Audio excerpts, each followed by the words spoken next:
Our aging railroad system. Unfortunately, train derailment are becoming fairly common occurrence.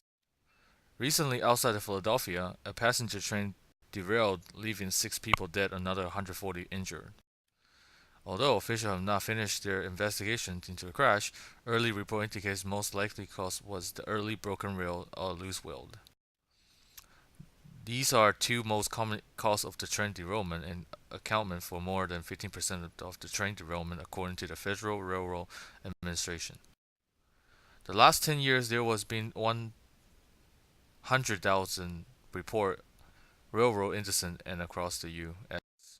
railroad system, and this number expected to grow due to the aging track. Crossing roads, bridges, these trains are daily basis. All this occurring at the time that ridership of the train steadily increasing. In 2014, Amtrak reported record tickling revenues and record ridership across the system. More rider on the aging system is risk for continued disaster occur. So what is being done about it? The federal government must play a large role in improvement our Asian railroad system.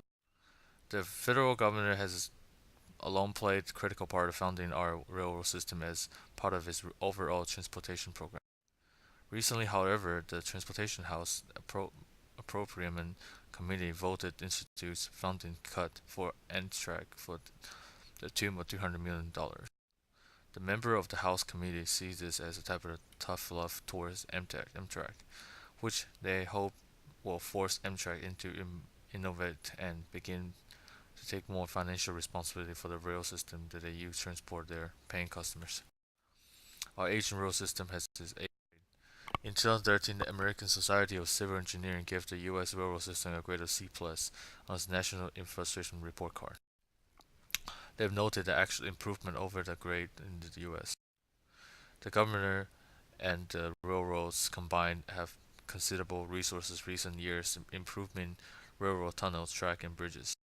Since 2009, both freight and passenger railroad companies themselves have invested more than $75 billion into these type of infrastructure improvement.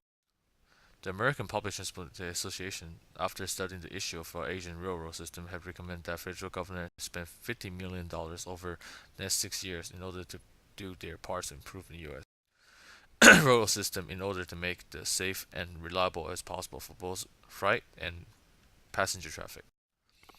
Most of the goods that we consume spend some time moving via rail, and more people are using rail than ever for their own personal transportation.